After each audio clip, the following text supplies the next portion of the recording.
Okay, similar shapes. So time to kind of round up a little bit of what we've been doing over the last couple of lessons by looking at some exam questions. We're going to start off though with a couple of little starters, two-part starter, just reminding ourselves what we did last time, just checking, consolidating, making sure we know. So first of all, here are some either linear, area or volume scale factors, each in their little group, and I want you for each one, say this one, I want you to work out if the linear scale factor is 6, what's the area one, what's the volume, and say this one over here where it gives you the area one, I want you to use that to work out what the linear one must be and then what the volume is. So just do all those missing scale factors, pause the video, write them all out, unpause when you're done.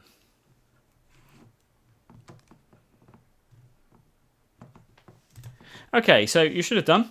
Now remember, if the linear scale factor is one number, say 6, the area one, it will be the same number, but squared.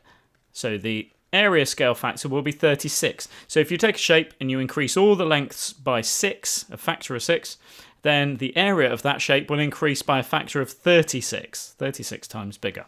Now the volume one is the same scale factor again, but this time cubed, and 6 times 6 times 6 is 216. Same with 1.5. If the linear scale factor is 1.5, the area 1 will be 1.5 squared. Let's just find out what that is. It is 2.25, or 9 over 4. And the volume scale factor will be the same scale factor again, but cubed. And this time it's either 27 over 8, or as a decimal, 3.375. You can have it as either a fraction or a decimal, that's fine. And as we found last time, I think there are times when it's better to actually work with a fraction, it's more precise.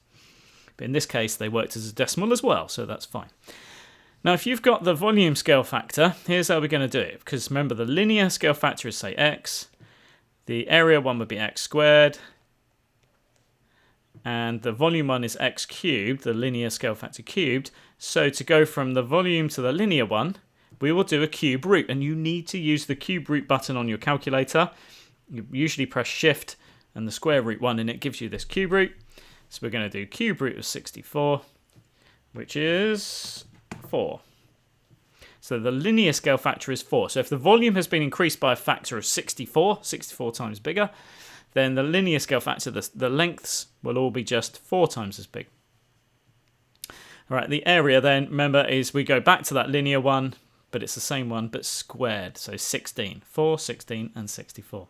Now again, if we look back to this, linear is, say, x, area is x squared. That means I need to square root it, okay? So you take that area scale factor and you just square root it. Put it in your calculator, and it says 5 over 2, which I'm going to write as 2.5. We've got the area one. Now the volume one is the same as the linear one, but cubed. So you do 2.5 cubed. Now that's either 125 over 8, or as a decimal, it's 15.625. Okay, right then, let's move on. So here we've got another starter. We've got 2 cones. We've got some measurements down here for areas. And it wants me to find the diameter of cone B. We know what the diameter of cone A is. We need to find the diameter of cone B. So pause the video, see if you can remember what to do. Unpause when you've had a good go at it. Okay. So now, the 2 things I've got here matching are the 2 surface areas, which means I can actually work out the area scale factor using the 2 areas. So I've got 1080 centimeters squared divided by 120 centimeters squared. And let's just see what that is. Put it in my calculator. It's 9. So we've got an area scale factor of 9. So I can then work out my linear scale factor, the scale factor for lengths. Remember, it's the same scale factor, but we've got to square root it to get it back to being the linear one, which is 3. So all the lengths on the second shape are 3 times as big. So I'm going to take my 8 centimeters and I'm going to times it by 3 because that's my linear scale factor, which means the diameter of the new cone must be 24. Just 3 times as big. Okay, that's what we did the last time then. So now we're going to do kind of the similar thing, except we're going to do a merge of the last 2 lessons, just looking at some GCSE questions, the sort of things that might come up in a test. A good chance to have a good practice, because that's basically what a lot of maths work is just practice. The more you do, the better you get. The more problems you find, the more you overcome them, again, the better you get. So pause the video each time. Work out all the working out, up to you if you want to write out the whole question for these. I'd say it's a good idea, it doesn't take very long. And then unpause when you've completed the question, all right? So off you go. So on this one, it's one of these ones where we have 2 triangles sat on top of one another. And I've said before, it's a really good idea to actually do a sketch of just the 2 triangles. They don't need to be accurate, just as long as you know that one is big and one is small. And then you can put some measurements in, like this triangle is 6 centimeters on that side.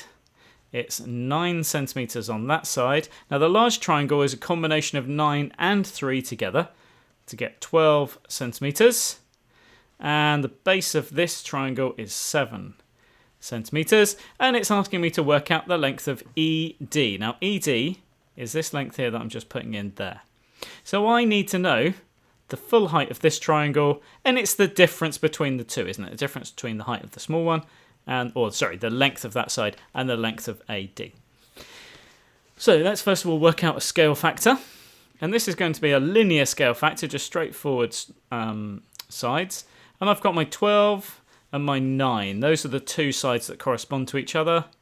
So 12 divided by 9 is 4/3. Now, because it's thirds, I'm going to leave that as a fraction. It's just going to be a little bit easier to work with.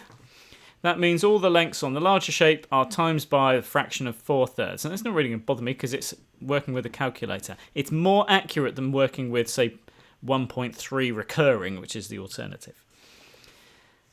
So we're going to go from the 6 centimeters to this one. So I need to do 6 centimeters times by 4/3. I believe is 8, but we'll just double check it just to make sure.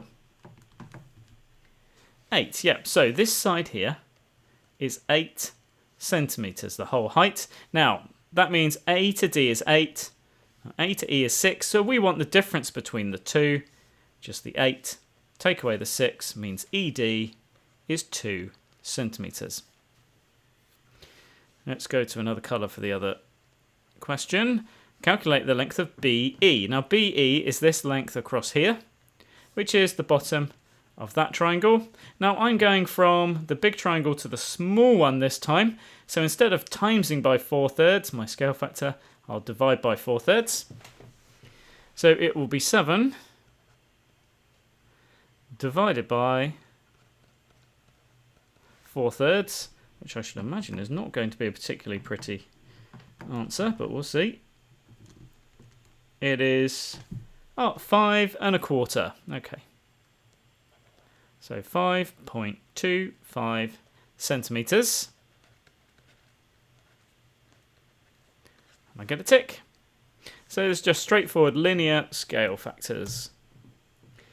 Okay, this one, remember, watch out for which side corresponds to which. You've got 2 parallel sides here. Let's just point those out. Pause the video, unpause when you're done.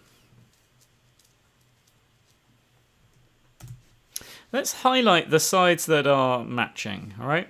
Now this side here is matching that side there. It's kind of flipped round in a way.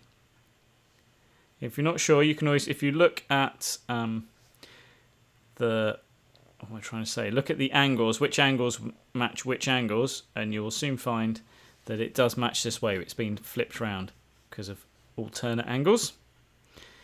And of course we've got the other 2 sides that match each other are going to be that one and that one. And those are the 2 sides that we're going to use to find our scale factor. Let's go back to the pen. So my scale factor, and this is just a linear scale factor. Its lengths will be 15 divided by 6, which is 2.5. So the lengths on the large triangle are 2.5 times bigger. Now, what am I trying to work out? BP. That's BP, that's the line from there to there. Now, I already know its corresponding side. I know XP is 12.5. Now, I'm going from the large triangle to the small one, which means instead of timesing by 2.5, I will divide by 2.5. So 12.5 divided by 2.5, I think is 5. Let's just double check. Yep, it is 5 centimetres. Okay, so you find the scale factor, you find the length you're after. That's 3 marks in an exam. Okay, now we're on to volume and surface area and that kind of thing. And there's some linear stuff in there as well. So pause the video, unpause when you're done.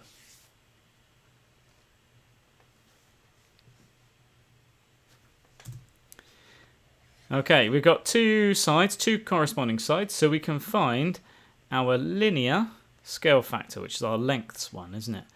New length divided by the original is 2. So our linear scale factor is 2, which means our other scale factors will be, the area one will be 2 again, but squared. And the volume will be 2 again, but cubed. Now 2 squared is 4, 2 cubed is 8. 2 times 2 times 2. So there's my scale factors. Now if I want the volume one here, it tells me the volume of the small pyramid. Oops. So I'm going to use my volume scale factor of 8 to get the volume of the new pyramid. 26 times by 8 is 208, and it's centimetres cubed. See, nice and easy when you've got all 3 scale factors written down. Now, pyramid B has a surface area, so that's an area one, of 224 centimetres squared. And I want to find out what the surface area of the small pyramid is, which means I need to use my area scale factor, which is 4. Now, remember, I'm going big to small. Did you spot that? It's pyramid B they've given you. You need to find pyramid A. That means you are dividing by your scale factor. So 224 divided by 8 is 28. So the volume... Oh, no, sorry. Surface area, isn't it? Oh, I did 8. I didn't mean to do 8. Oops. Silly me. Surface area, isn't it? There's me saying we need to use the area one. Then I used the wrong one. Right, surface area. The scale factor for area is 4. So use 4. Let's try that again then. There's 56. That sounds more reasonable. 56 centimetres squared. Okay, cool. Right, move on. So be careful. I think the lesson there is be careful whether you're doing with volume or area or just length, linear ones. So here's an exam question with 2 what we call frustums. These are. They are basically a cone with the top cut off, and it's asking you to find a couple of things about this. It tells you the radius of both. You can read it. Right, pause the video, unpause when you've done all your working out.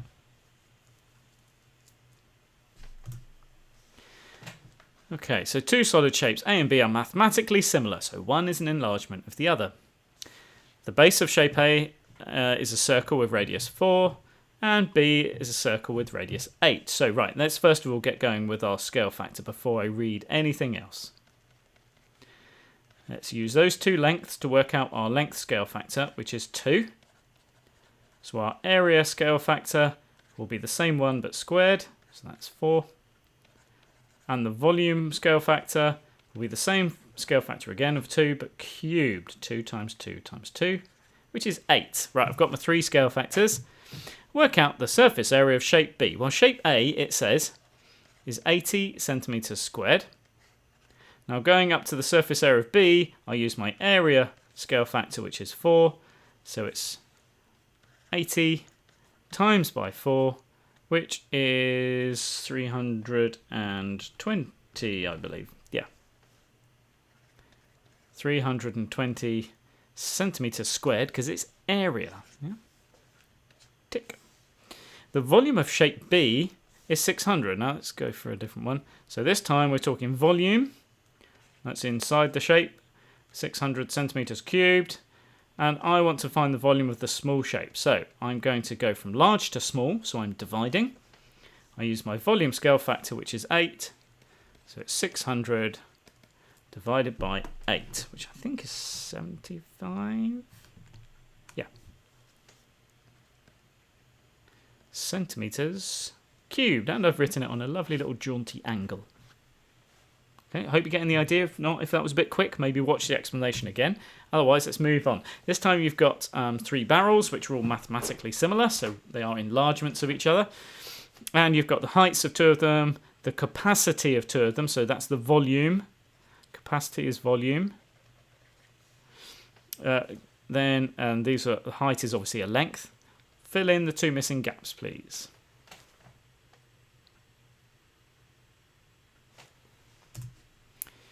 Right, okay, well, we can get the linear scale factor by doing the height of 30 divided by the height of 24.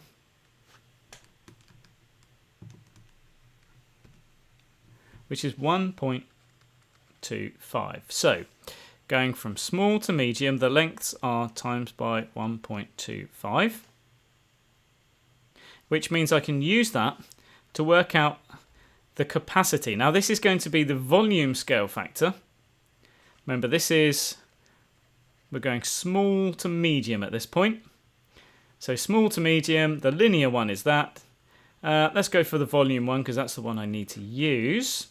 So it's 1.25 again, but cubed. 1.25 cubed is, it's a nasty number. Maybe we should use the fraction. You could use the decimal if you want. I'm going to use the fraction. 125 over 64. But you could use the decimal if you wanted of 1.953125. So let's times that by 125 over 64. 100 times by that fraction equals... Let's make sure I've got that right. 30 divided by 24. Yeah, cool. And then we're going to square it. Oh, no, not square it. What am I talking about? We're going to cube it, aren't we? 125 over 64. Yep, times that by 100. Just double checking. Right, so that is 195 point... let's put it all in. 3125 litres. Not 195.3125 litres. To be honest, if you've rounded it to 1 decimal place, I'm sure that's fine. Right, now we need the scale factor that's going from the small up to the large one. Now I've got the volume one here because I've got 240. Let's do the volume scale factor for this one. 240 divided by 100, which equals 2.4. So the volume is 2.4 times bigger. Now, I don't want to find, obviously, the volume going from small to large, so I need to know the linear scale factor. For this is small to large, isn't it? So I take the 2.4 and I cube root it.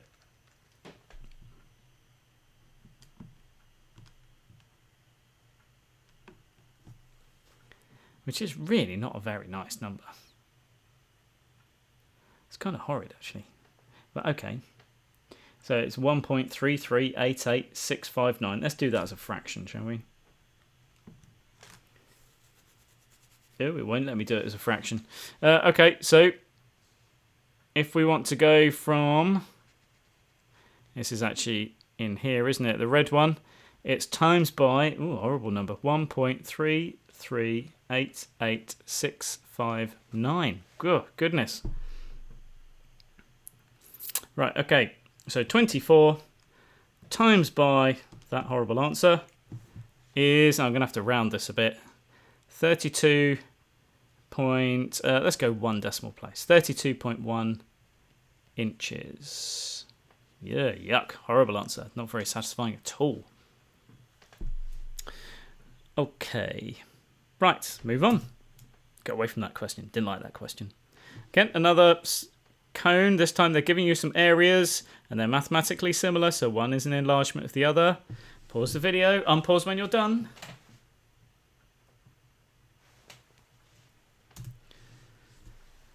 Okay, so surface area of P is 24 centimeters squared, and the surface area of Q is 96 centimeters squared. So let's find that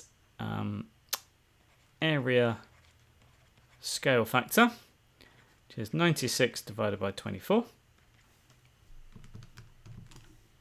which is 4, which means my linear scale factor, my lengths one, will be the square root of that, which is 2.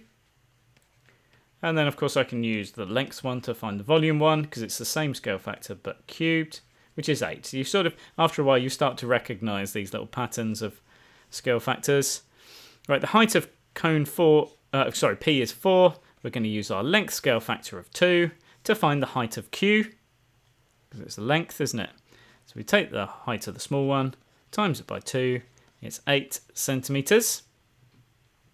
And then we need the volume of cone P. Right, so let's go to another pen. The volume of this one, so the space inside this one, is 12 centimeters cubed. I want to find the volume of the large one, so I need to use my volume scale factor, which is 8. So 12 times by 8 is 96, because I know my times tables. 96 centimeters cubed. Give it a tick. Cool. Hope we're happy with that one. That was much more straightforward, wasn't it? Okay, I think only a couple more. 2 cylinders. I'm not going to talk it through. You just put pause. You're in an exam now. Get your head down. Get the answer done. Unpause when you are done. Okay, they're mathematically similar, so one is an enlargement of the other. But what's our linear scale factor? Well, it says the height of cylinder B is twice the height of cylinder A. That means it's actually given us the linear scale factor straight off. It's 2. If the height is twice as big, the scale factor must be 2. Now it wants us to work out the surface area, so we need an area scale factor, which is the same scale factor but squared. So it's 4. So we'll take the surface area of A, which is 180, and times it by 4, which I believe is 720. Yep, 720 centimetres squared. It's pretty straightforward, that one, isn't it? Probably 2 or 3 marks for that one. That's it. Practice these, the good marks. Okay, so there are some exam questions on similar shapes in Dr. Frost for you to have a go at. I want you to have a really good go, please. And if you get something wrong, maybe go back and try and have another go. Don't spend forever on it, but obviously just, don't give up. Try and get that really good mark for each one. Okay? Right, thanks. Well done. I'll see you next time. Bye-bye.